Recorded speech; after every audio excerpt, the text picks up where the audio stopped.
What? Just don't believe it. Really? Gosh, you'll be happy with that. Oh, lovely. How did you get this one? Well, I inherited it from my father, but I have seen it before, about 50 years ago, when I was a lad. And I found it in a tin box whilst looking through the cupboard. Hang on, let me stop you. You mean you haven't seen this watch for about 50 years? No, that's true. How 50 incredible. years ago. We've got a running seconds in this lower dial here. We've got the normal minutes and hour display. Right. And then we've got the day of the week here on that subsidiary. On this other one, in the 3 o'clock position, we've got the date. And then up here below the 12 o'clock, we've got phases and age of the moon. And a little sign saying Greenwich time. So it's a full calendar watch with lunar work. And you've never seen it. It's absolutely incredible. And let's have a look. Oh.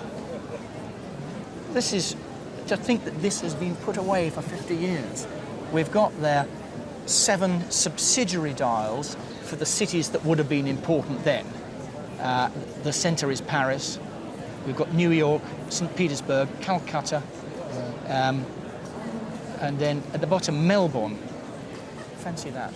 The one thing that does puzzle me is, would it have been used by a traveller, or is it just a novelty to have the times of the different cities? I think we could say that's a seriously rich man's toy. Oh, well, no. Any thoughts on its value? No, no idea.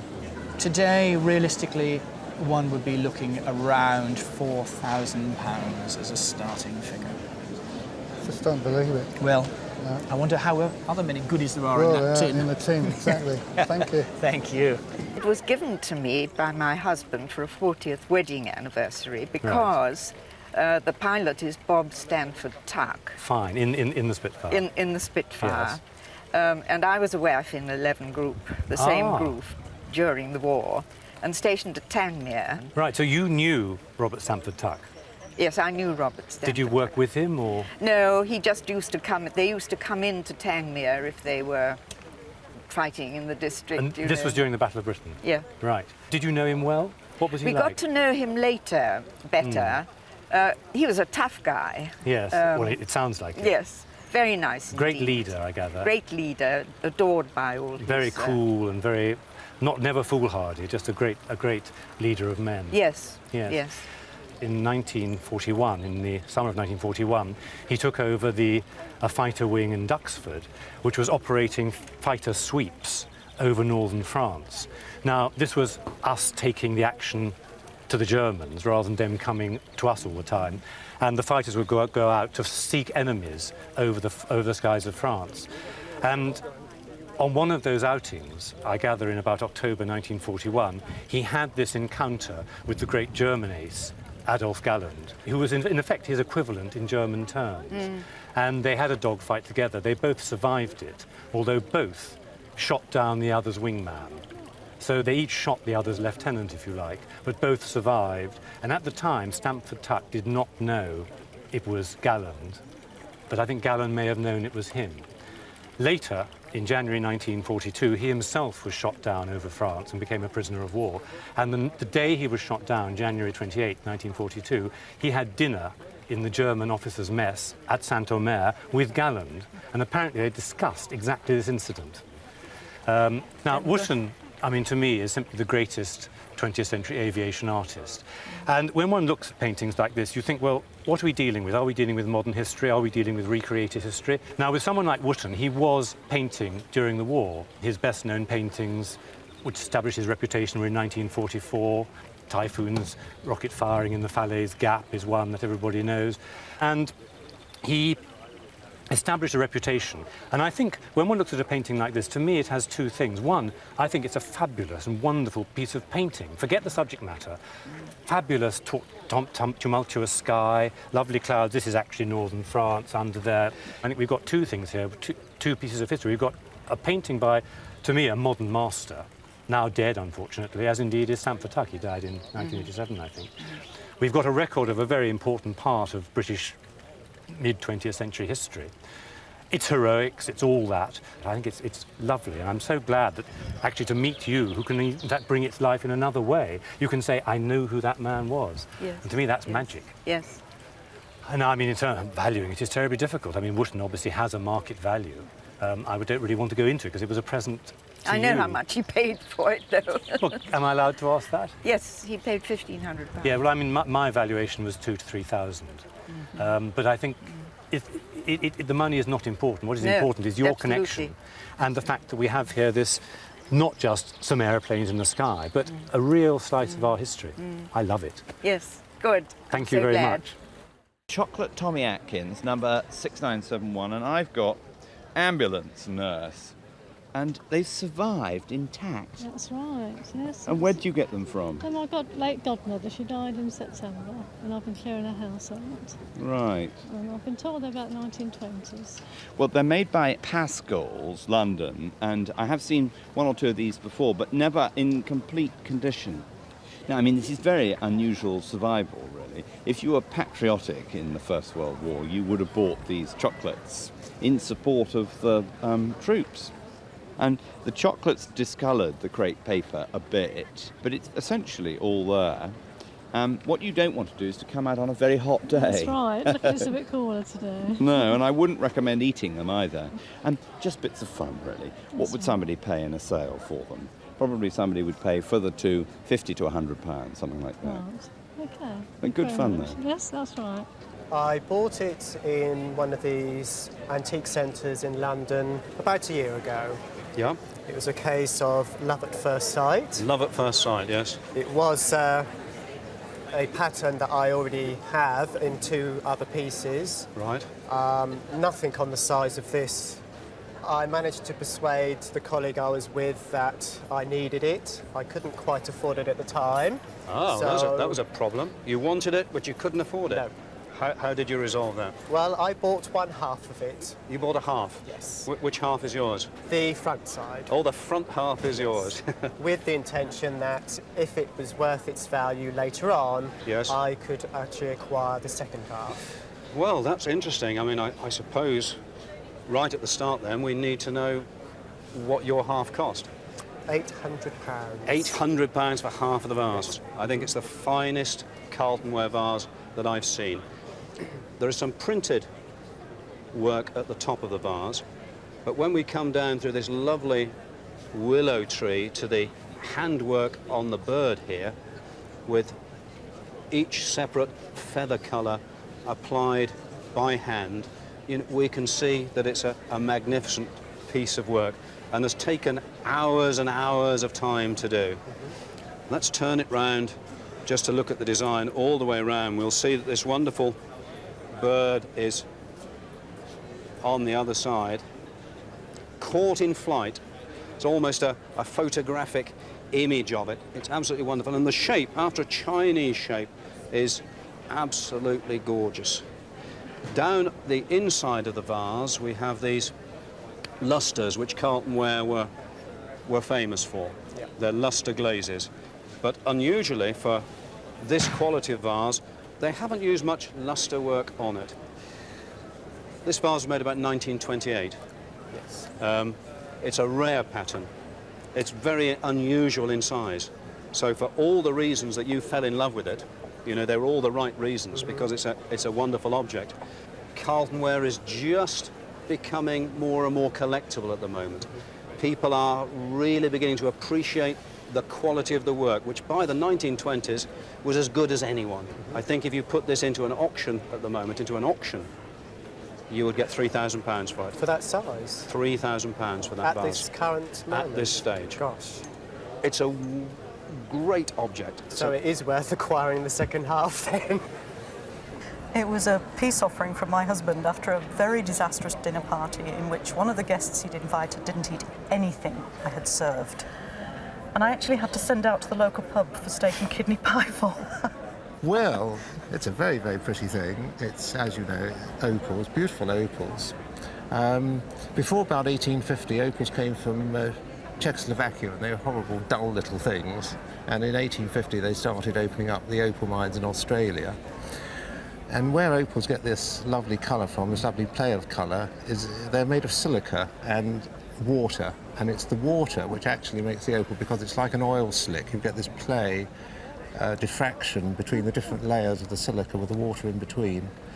And that's sometimes why people think opals are unlucky, because they can dry out.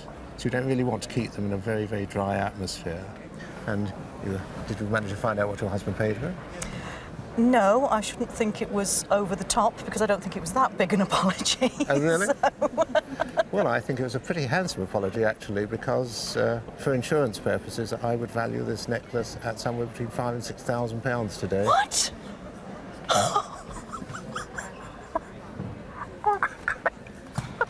I'm going to have to apologise to him. Well, I definitely think so. Oh, good God. I've just spotted that one, actually. Oh, this one? Oh, that was a birthday present. Oh, that's a pretty fabulous one as well. That, I think, was reasonably expensive. But... Yes, that looks like a few £1,000. Well, thank really? You.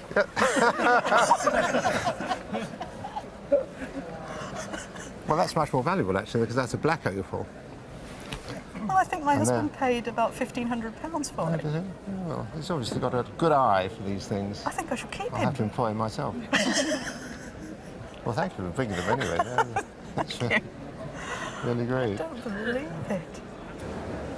When I come to a roadshow, I think it's particularly dangerous to try and anticipate what one might find. And I suppose coming to Oldham and this particular part of the country, one must think, well, possibly a work by Ellis Lowry might turn up. But I must say, when this popped out, I mean, I couldn't have been more surprised and delighted, because as far as I'm concerned, it's absolutely right. Having said that, of course, we must go to the museum, the Lowry Museum, and have it checked out. But all my instincts and the way that it looks makes me feel it is absolutely spot on and beautiful. What's the story? I brought it in for a friend of mine, an elderly gentleman, about 79 years of age. They did belong to his wife, who's passed away. She used to chauffeur Lowry. He was very fond of having people chauffeuring about all over the country. And this is how they came into his possession. Yes. To all intents and purposes, Lowry's style, these industrial buildings, the figures, the busy streets, are all rather similar, but I think from this particular period, and if I haven't been mistaken, the date is 1937, a good early period. I just love the colour and the busyness of the streets, and for my own taste, it is not too melancholic, it's not too brooding, it has a busyness and kind of optimistic air, which sometimes is not always apparent in his paintings. Thick paint, we call it impasto. You can see here that he's drawn right through the thickness of paint across these bits here. And particularly love that passage here, these figures in the distance, so they're pushed in and just touched with colour. And also one of the things about it is one can judge it quite carefully, because when they haven't been protected by glass, they get full of grime and dirt. And this has got glass on it, and it's kept the dirt off it. You can see right the way through, and just a little bit of a gentle clean will bring it up into an absolute gem. Now, before we turn to values, let's also look at these other things. Tell me about this little drawing here. This is a cigarette packet. Right. Now you can see that, because here are the folds of it here going across there. Yes. When this lady was chauffeuring Lowry, he was sat in the car and he started to sketch this. And then when he finished, he was about to throw it through the window, and she said, "Don't do that." And he said, "Well, I'll sign it for you if you want it. It might be of some value someday." Really, what a lovely story. Yeah. So do you think he really was going to throw it out the window? Yeah. He didn't realise his value of his paintings then. No. And we've got a photograph here of the great man himself. Yeah. And what is so interesting is that, of course, if you could just hold that a second, of course, it shows the subject This is a painting, and this is a drawing for this painting, but it's That's same to the same right, yeah. subject, which is a ferry, isn't it, in Yes. Scotland, isn't it? Yes, the Scottish it is, subject. yeah. Yes. And again, this is the later date, September 1958. Now, of course, what we must do is kind of try and work out the value. Now, my word of caution is the attributions must be confirmed by the Lowry Museum. But these little bits and pieces, the cigarette packet, I don't know whether it's worth 1,000 or more, but it could well be. This drawing, number of £1,000s. But I think what we're really all dying to kind of really try and know is, what's this worth? Does your friend have any idea of what he thinks it's worth? No, no. He's a shy man, is he? Oh, yes. Very shy. Well, yes. I think it's probably worth £100,000. Gosh.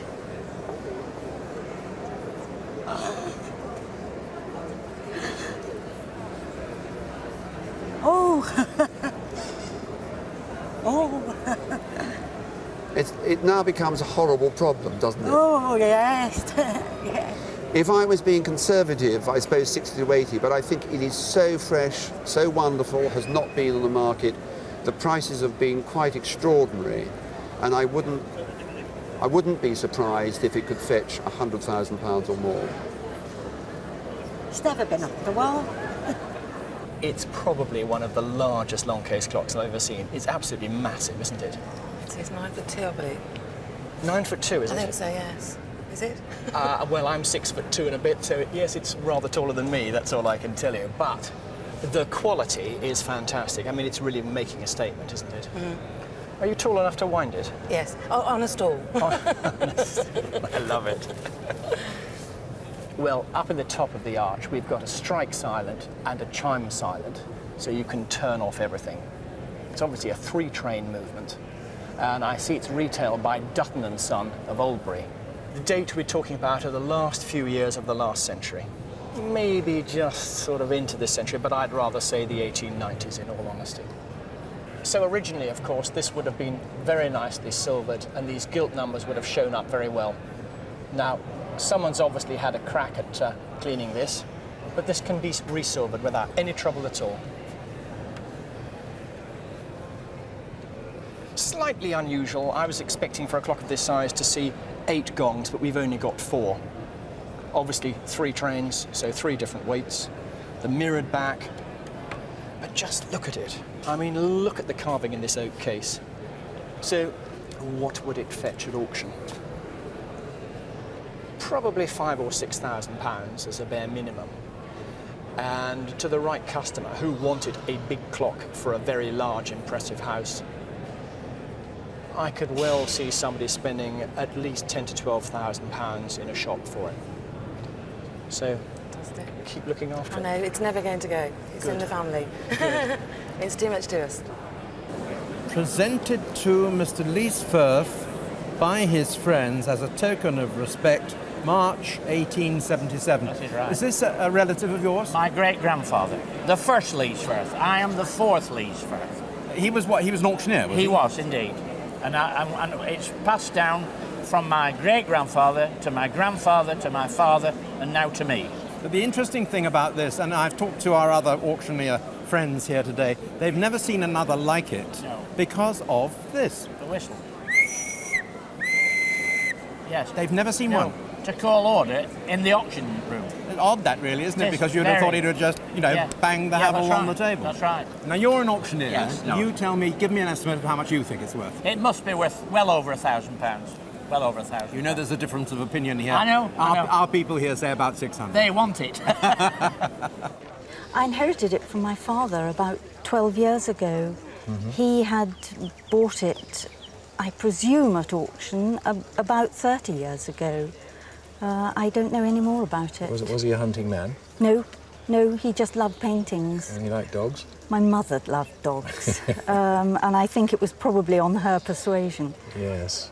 It's of 2 hounds, foxhounds, and it's by an artist who really spent most of his life painting that one thing. It's John Emms, and here's the signature here. He signed himself in this funny way, J-N-O, yes. But I don't know why he did that, but he's John Emms, 1894. You might think that this is a sketch or study, but in fact, Emms painted like this. It is quite loosely done, do you see here? Quite sketchily painted with some blobs of colour and even a bit of blue here, do you see? And then the background, quite blank and just sort of sketched in very quickly. Well, this is typical of Emms, and I'm quite sure it is, in fact, a finished picture. And Emms lived, in fact, in London and in Lyndhurst in Hampshire, not far from here, and I suspect nearly all his work was commissioned. In other words, he was commissioned by fox hunting people and masters of hounds to paint their favourite hounds. Often they have the names of the hounds underneath, but not on this one. No. Because they were in the world of fox hunting, obviously very much in breeding hounds too. So Emms was one of those kind of Victorian specialist artists who literally became the hound man.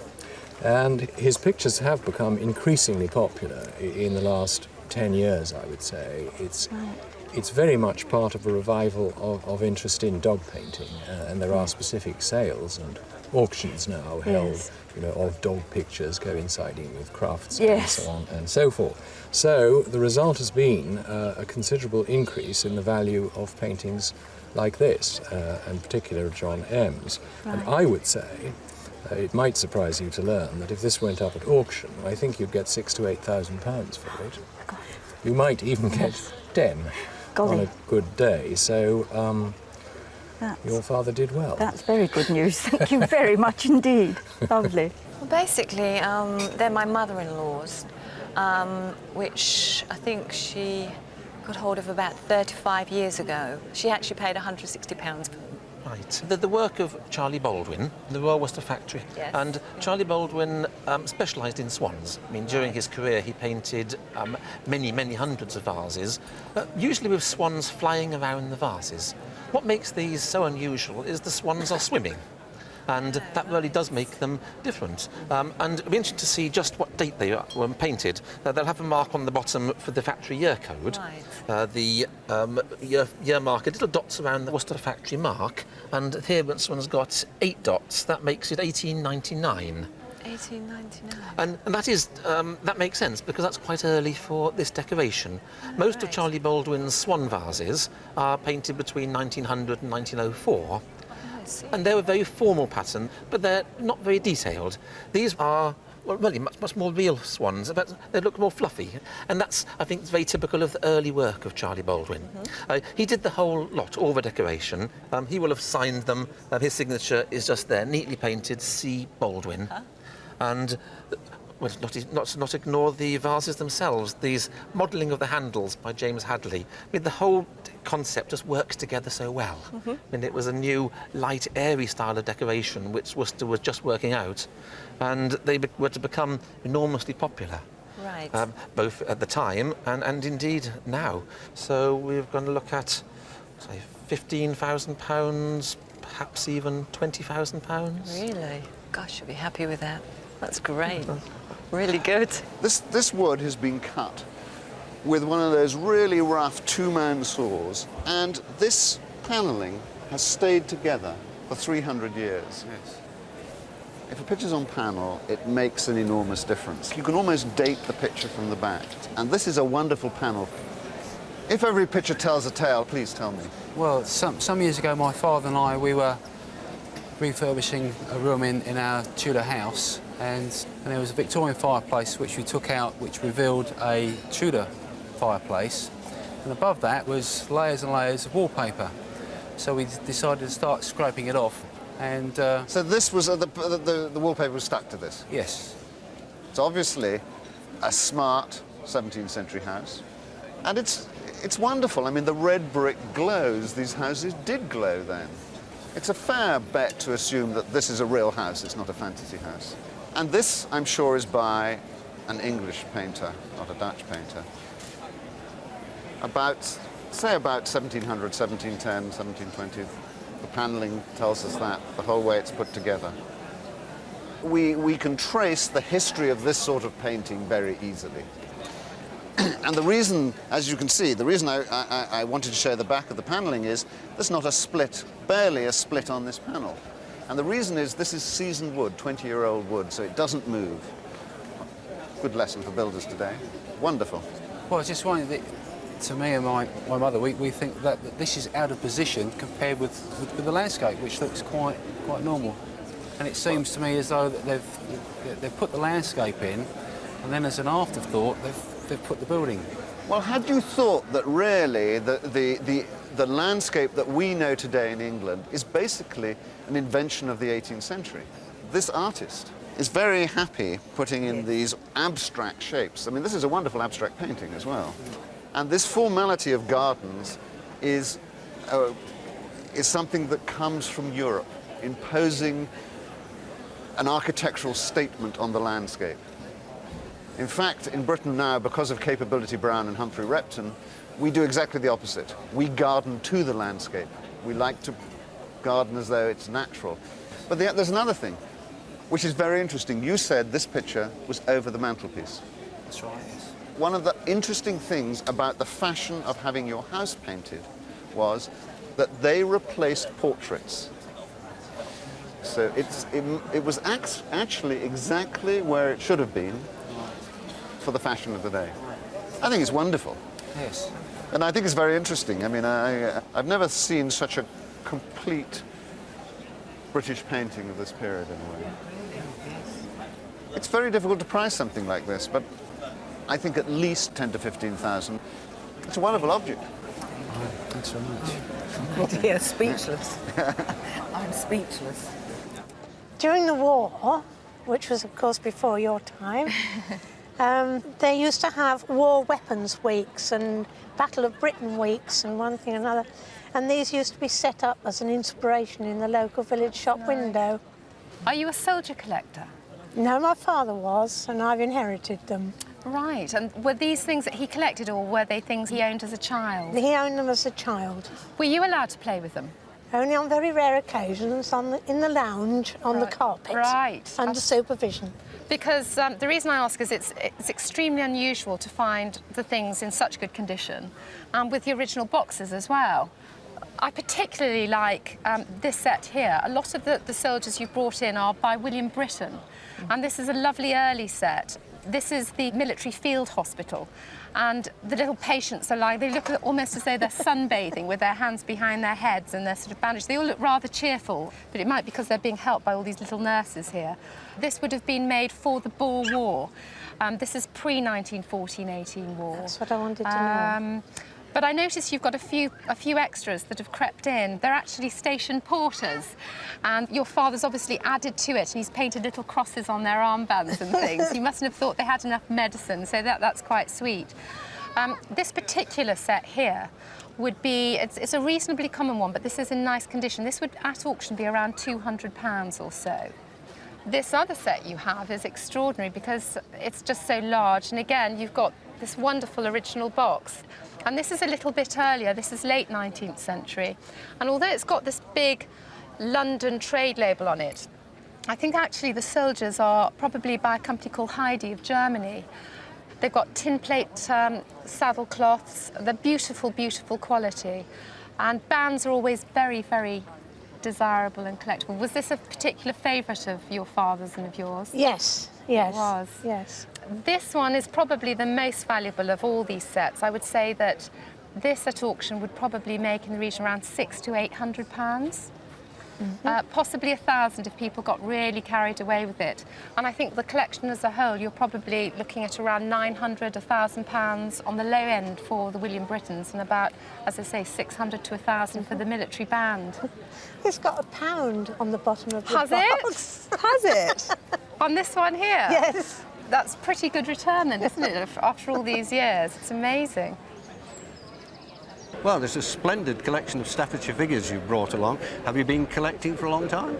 Yes, this collection was compiled over about a 20-year period, mainly in the 60s and 70s. Oh, so these were bought when these things were not quite as fashionable as they are now? That's right. A lot of the smaller figures were around sort of £15. These are very interesting figures because most of them were made in the 1820s and 1830s, and they have this bocage, this frond-like thing and behind, And this is really in imitation of the 18th century figures, I'm sure you know, like Chelsea and so on. It's a part of the revived Rococo to have these as part of their style. And they really are very remarkable, but in another way, they are just sort of peasant art. They're not very sophisticated, and at the time they were made, they were very inexpensive to buy. People just got them at fairgrounds and so on, and they reflected the life of the times. They actually predate, of course, the Staffordshire flatback figure. I'm sure you know that. Yeah. I particularly like this figure, Songsters. And there you see she is playing a triangle, he's playing some kind of flute. It's a wonderful figure, that. And on the back, we have the mark, Walton. Now, Walton, of course, John Walton, who was potting from 1820 to 1846, and is principally known for this kind of figure. So that's a rare figure. And it's one of a pair. And it's one of a pair. And then here we've got this ram, and again you've got the bocage at the background, and we turn him round again, and another name, which is a very rare name, Selman. Now, Selman, I don't know if I've ever seen another Selman marked piece. He was a potter who came after John Walton in the 1860 period, 64, 65. And that's an extremely rare figure. You can perhaps see on it there has been some repair. And this is one of the problems with these figures, I'm sure you realise. Yes. And that affects the price. The figures have gone up a great deal in price since you paid 15 or 20 pounds or whatever it was for them. Those nowadays, with the mark, are getting on for something in the region of 750, even £1,000 for one that's not been restored. Not for a pair? For a pair. For the pair? Yeah. No, sorry, each. Each. It is staggering. Well, they've gone up enormously. And as for the others, they will range dependent on the amount of damage, the amount of restoration, the rarity of the figure, a bit like postage stamps, but they will range over anything from £300 to £700 or £800 each. It's very pleasing. You live in a house that it fits into well? The dining room is tall enough to take this big piece of furniture, and I have a lot of big pieces. I had the opportunity to buy them in the early 60s when you could pick them up for very little. How much? This cost £7.10, 10 shillings, and it cost about £8 to carry it on a flatback pickup truck. Right. It is absolutely typical of the enormous clocks that were made locally for the newly rich mill owners. They wanted something big and bold to show that they had made it. Yes. But in a funny sort of way, despite the fact it's grand and impressive, it's not terribly expensive. Because in fact, as a clock, it has almost no interest at all. Horologically, it is nothing. Right, yes. The dial and movement were almost certainly made in Birmingham. Yes. And they were sent up here to order, to Mr. Smith's order, and simply painted up and put into a locally made case around about 1840, much later than people think. In fact, I didn't realise it was as old as that. Oh, right, really? No, I had no when idea. people see this highly figured mahogany with this Gothic shaping to it, people think, that's going to be a late Regency clock, i.e. 1820s, 1830s, something like that. It isn't. This is pure high Victorian, could even be as late as 1860. Right, I see. But it's a wonderful, wonderful example of a local clock. Oh, good. These things have only just become of any value at all.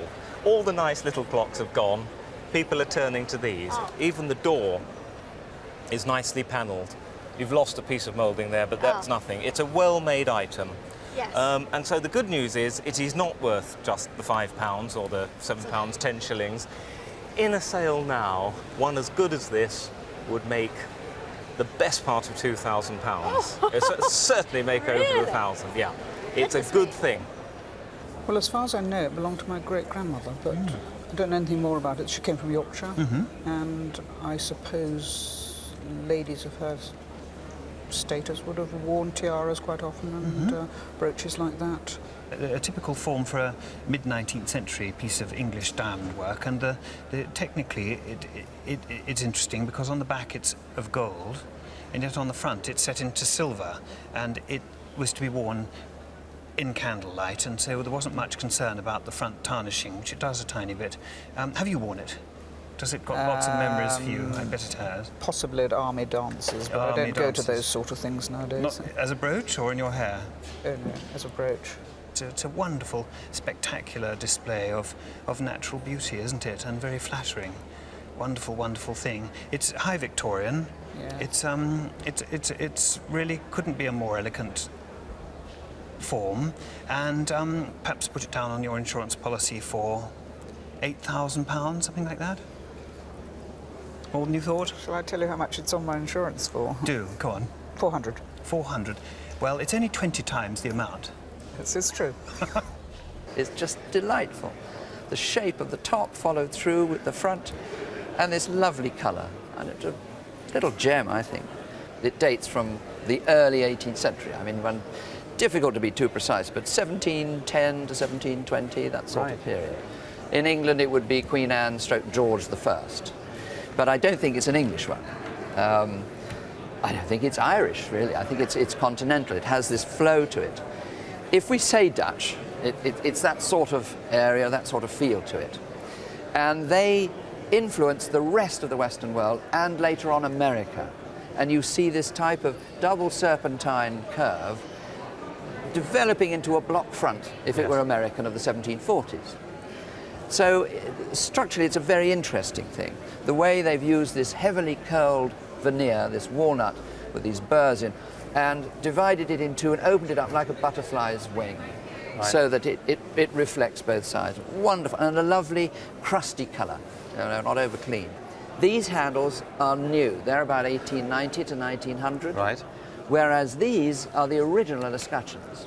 Okay. Now, they used exactly the same metalware in Holland as they did in England and in France at this time. So this is no indication of provenance, but those are certainly of the period of the chest, 1710 to 1720. And interestingly, you can see where the original handles went, which precisely matched this escutcheon in pattern. If we go to the bottom, it should have little bun feet, but little tiny, like if you squashed a melon, rather like that, a sort of an oval shape, much lower and a little bit more round, if you like, a little bit more chubby, and far, far shallower. So I suppose it would have stood at least 2 inches lower on the ground. Okay, yes. Now, for one reason or another, we will never know, it wasn't tall enough for a particular purpose. And not only did they raise the feet, they also put a new rail in here, because that rail is nothing to do with it at all. Yes. I called it a little gem to start with. You can imagine it would have looked a perfect proportioned little piece of furniture. Right. Do you use it now? What do I use it for? Yeah. I use it for holding my socks, and the top drawer is junk. A sock and junk chest. Well, That's right. isn't that super? I suppose if it turned up today and you, or rather, let's put it the other way, if you lost it or it got damaged and you wanted to replace it, it would cost you £8,000 to £10,000. All right. As everyone says, that is surprising. Well, I have a bit of a history with Jessie M, the artist, because in the mid-1970s, I forget when, her daughter came to me, Merle Taylor, with tea chests full of wonderful things, original drawings, the books, designs, and it was like a magic lucky dip. And so this is rather important to me because this is a very beautiful drawing. Now, you bought it with this book, so tell me about this. The poem is about Kilmeny, and it's an epic poem by James Hogg, the Ettrick Shepherd, and Kilmeny was stolen away by the fairies. So Kilmeny was a beautiful... Yes, a beautiful young woman. Now, Jessie M. King was a friend of my grandmother. Yes. And from this poem, Jessie M. King decided to do this very nice drawing and named after my grandmother and gave my grandmother the pet name of Kilmeny at that time. Right. And gave the drawing to my grandmother. So this must have been about 1905, I imagine, the date of the book. Yes. You must have been rather excited by this poem. Yes. Very Jessie M. King poem, then. Yes. Yes. She must have loved it, and then this came afterwards. And they lived in Glasgow? Paisley, yes. In Paisley, because Jessie King lived in Kirkcudbright, didn't she? Right, yes. Yes. What was so extraordinary about Glasgow at this period, at the turn of the century, was that, in a way, it was far ahead of other movements I mean, first of all, we have Charles Rennie Mackintosh, not only the great architect, but doing beautiful penwork and coloured illustrations. And when Charles Rennie Mackintosh and the McNairs went to Vienna in 1900, they were the toast of Vienna. I mean, Vienna was blown away by this Glasgow style, what we know as the Glasgow style, this wonderful Art Nouveau style. So that was 1900. 1902, there was a grand exhibition in Turin, a very important international exhibition, and Jessie King went there with her designs. She won the gold medal. Young Jessie King won the gold medal for a pen and ink book design on vellum. Now that brings us back to this illustration, which is just a few years later, but this probably is 1905, just 3 years later. It's on vellum, which is what we expect of the finest Jessie Kings. It's translucent in a way. If you really look at this, it's not like paper where the light bounces off the surfaces here. It is almost translucent. And then the other thing, by the time we start looking at this drawing, then we begin to really marvel at Jessie King, because we see this minute penwork. And we have to remember that she couldn't change anything. So when she put these strokes down, they remain these finest strokes. And when we think about the Glasgow style and the style that blew Vienna wide open, we then start looking, first of all, let's look at her signature here. And that wonderful, elegant, elongated lozenge shape. And we look at the flowers, and it reminds us of Frances MacDonald. It's as though that it was drawn by a fairy, isn't it? Yes. Extraordinary. I would be tempted to put £5,000 on it. But because it is such a beautiful, perfect Art Nouveau Jessie King, I think that £10,000 is much more appropriate.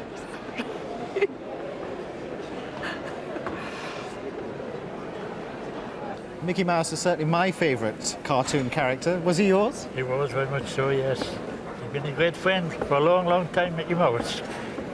So you've had him since?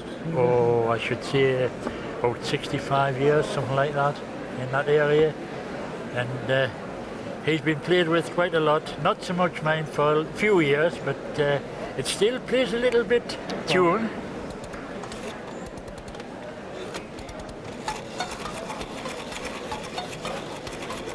Minnie is supposed to dance. She stands up there and dances up and down? Yes, she's supposed to dance, yes. Unfortunately, it's a one-armed Mickey. Yes, he was in the, we'll say he was in the war. He was in the wars. Well, these were made in Germany, in fact. Germany? And Germany was where the majority of tin plate toys were made between the wars. Yes. And specifically for the English or American market. What's nice about this is all this lithography showing Mickey's antics. Yes. And what's often missing from this toy is Minnie, because she probably just lifts off, and children are very good at getting these lost. Yes, yes. So it's quite rare to find one still with the Minnie Mouse there. What about the box? What happened to the box? The box? Oh, no. Don't know where the box is. No. I don't know if you've noticed, but if you just look at Mickey here, he's got teeth. Ah, yes. Do you see? Yes, he has. And he's got quite a pointy nose as well. Yes. As the history of the cinema progressed, so he became more soft-looking, and he didn't have such a picky nose, and he lost his teeth. So we know it's an early one because both he and Minnie have got their teeth, grinning teeth. Yes. But to a collector of Mickey Mouse memorabilia, this is one of the great rarities. Yes. The majority of collectors of Disney memorabilia are in America. Yes. And because this is a European piece, and they never see them over there, it is an extraordinarily rare piece. Have you ever had it valued? No, never. Well, it's got a bit of wear on it. He's only got one arm, but even so, I can see it fetching at auction somewhere between 6,000 and 10,000. So a very nice. And you've looked after it. 6 and 7. 6,000 to 10,000 pounds. 6 to 10. Good life. Well done, like. This painting, which you've kindly brought along today, is by Walter Osborne. a very interesting artist, an Irishman, born in Dublin, and he painted in a very modern way, really. And this one, painted in 1901, is done in a most beautiful, very liquid way. He's brought the brush very quickly across the surface of the canvas to suggest the dress. He's done an awful lot of suggestion and successful depiction with very little actual brush strokes. You know, it's almost abbreviated. It's like a shorthand. Of course, it's quite thinly painted in some areas, and I think we'll have to call it an oil sketch, but it is extremely beautiful and very effective. And I'd love to know where on earth you got it from. Perhaps you can tell me. Well, the painting belongs to St Colum's Cathedral. St. what Cathedral? St Colum's Cathedral St. in Colum's Londonderry. Right. And it was a gift to the cathedral after the person who owned it died. Oh, I see. And the person who owned it, was she the sitter, perhaps? No, the lady in the painting is Eleanor Alexander, the daughter of a very famous lady and gentleman. Her mother was Mrs. Cecil Frances Alexander, a well-known hymn writer throughout the world, and her father was Bishop Alexander. I confess I did a little bit of homework, and I wondered whether a portrait he exhibited in 1901 that's now in the palace in Armagh, which was entitled The Archbishop of Armagh, right, William Alexander, yeah, could have right. been her father. It is, yeah. Yes, after he was bishop in Derry, his wife died in 1895, and he went on to be Archbishop in Armagh after that. Yeah, I see. And Right. this lady, Eleanor, left the picture to her companion, who then left it to her daughter, who then left it to the cathedral. Oh, I see. Yeah. And you're from the cathedral, are you? We are. We're the church wardens. You've been deputed to bring it today. Yes. Yes. Drew the short straw. Delegated. Yes, absolutely. Well, I mean, I'm very thrilled you did bring it, because I think it is one of the nicest things I've seen today, perhaps the nicest, which is quite a thrill. Now, Walter Osborne died young, and he was an extremely popular man in Dublin, and he was a good teacher too, so there were many pupils and friends who mourned his passing. He died suddenly of pneumonia in 1903, and that's 2 years after this picture was painted in 1901. His work is really popular now. The value of the picture is quite a surprise, actually. I believe it to be between £40,000 and £60,000. My goodness. I've had to bring it down from where I started, which was possibly 60 to 80, simply because it being an oil sketch and quite late, I thought maybe I ought to be a little bit cautious. But I can see this picture, because it's so attractive, driving its price up to more than 80,000. It's a possibility. That's wonderful news.